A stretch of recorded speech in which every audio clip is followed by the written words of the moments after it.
Welcome back to LDB Games. I'm Lord Darth Balls, and this is going to be a video about the 11 rares that I have maxed. So I've been playing this game for a little over 3 years now, and I've only ever maxed out 11 different rare champions. So I'm going to walk through each one of them, tell you why I maxed them out, where I use them, and where I used them, and where I still use them if I do.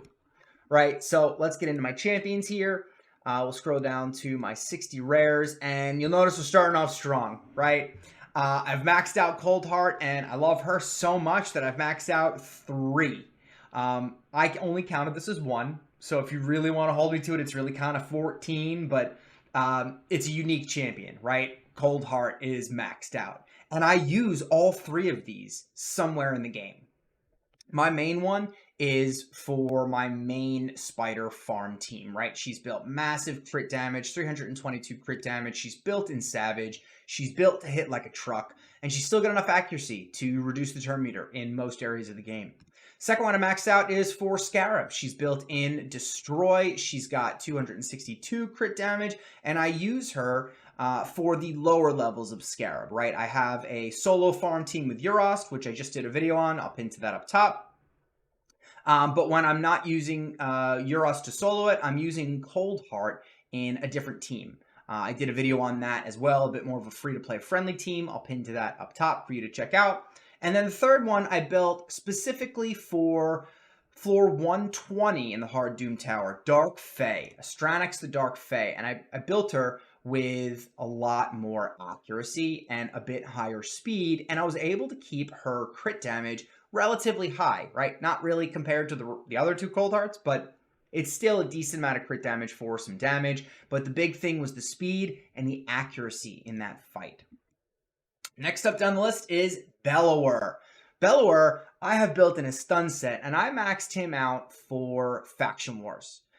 Because Faction Wars, when you first get to stage 20, very difficult in a lot of the different crypts. And putting Bellower, who's got an AoE on his A1 in a stun set, plus the block active skills, allows you to either stun or lock out the abilities of the enemy team.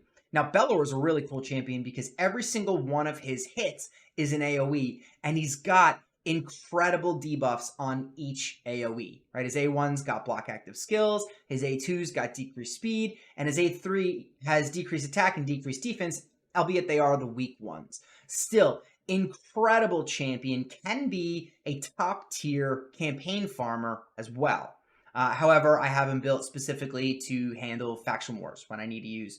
I don't think I use him anymore. Maybe I do. But now I pull him out when I need to use a rare champion for that advanced quest, right? Being a Faction War stage with a rare champion. So next up is Fellhound. Now I just maxed him out recently, and I maxed him out because he is a 5-second campaign farmer when you have other champions that have fast running animations. So he is, I believe, he is the fastest campaign farmer in the game. And I have him built with 278 crit damage, 3,300 defense, 3,100 attack. He's kind of unique. He does have an AoE A1, but the damage comes from both defense and attack, which is like kind of bizarre. He brings some continuous heals and reflect damage, as well as a block damage, so he can be really good in Fire Knight as well. Next up is Kale. Kale was the first champion that I maxed out on this account. I don't use him anymore. He was my campaign farmer. He was my starter. I used him as a campaign farmer. He carried me through most of the early game into the mid game until I pulled Skullcrown, who became my next campaign farmer.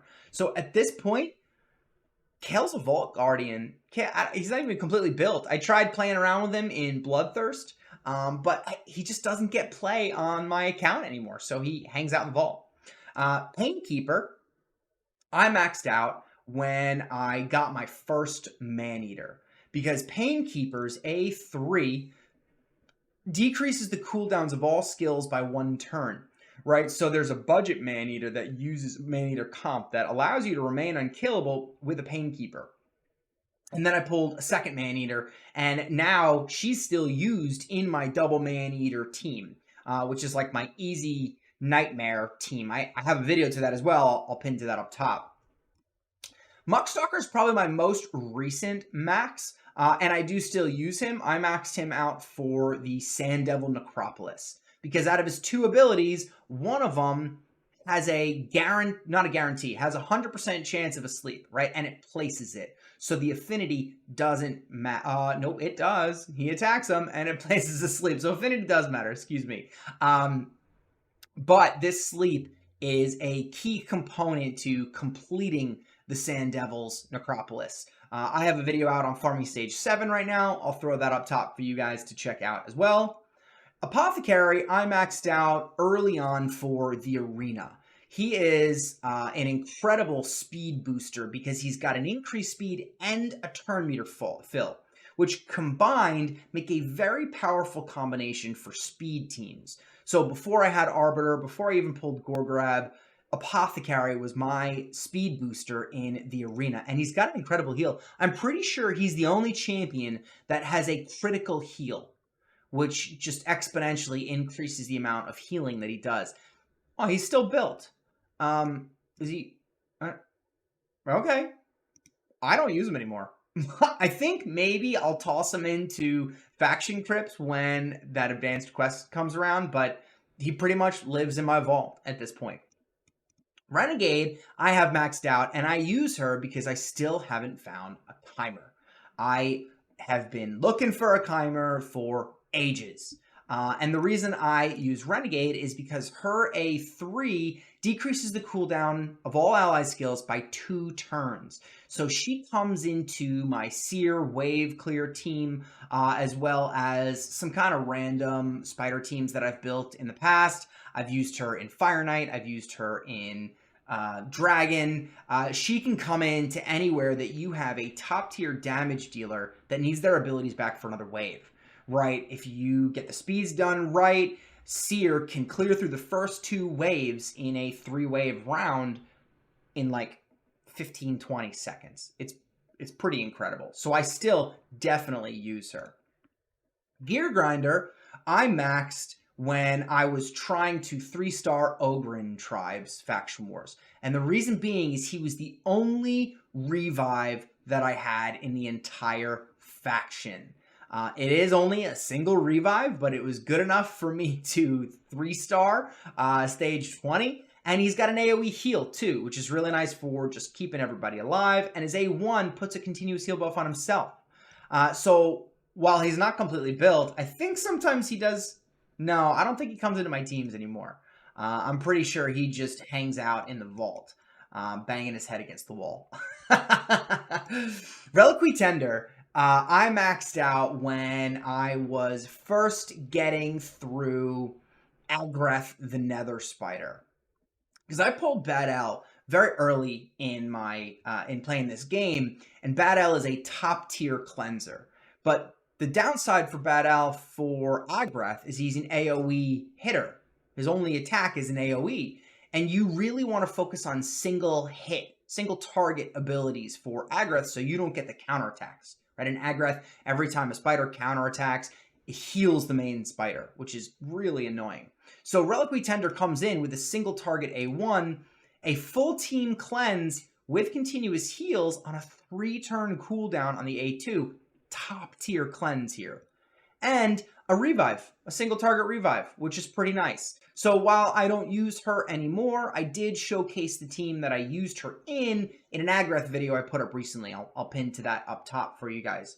And then Frozen Banshee. Frozen Banshee is an incredible poisoner. And I maxed her before I had an unkillable clan boss team, because she would do all of my damage. All of my damage in poisons, because she's got a poison sensitivity on the A3 on a 3-turn cooldown, and her A1 has a 100% chance of placing a poison debuff for 2 turns each hit. Excuse me, a double hitter where each hit has a 100% chance of placing a poison debuff for 2 turns if they're under a poison sensitivity. So you open with her A3, and then you lock out her A2. Actually, her AI locks out her A2 naturally in Clan Boss, because this doesn't help in Clan Boss at all. And she just pops her A1 off, throwing those poisons out, all fight. And that is how I got to I think it was a 2-key nightmare before I unlocked I pulled the right champions to unlock an unkillable team. And just an honorable mention here, sitting here at the bottom, an uncommon champion, the best uncommon champion in the game, and the only uncommon champion that I have ever 6-starred and maxed out, Armiger. Armiger comes in with one of the best A1s in the game. All you got to do is build him with enough accuracy and 100% crit rate, and every single A1 will drop the enemy's turn meter by 30%.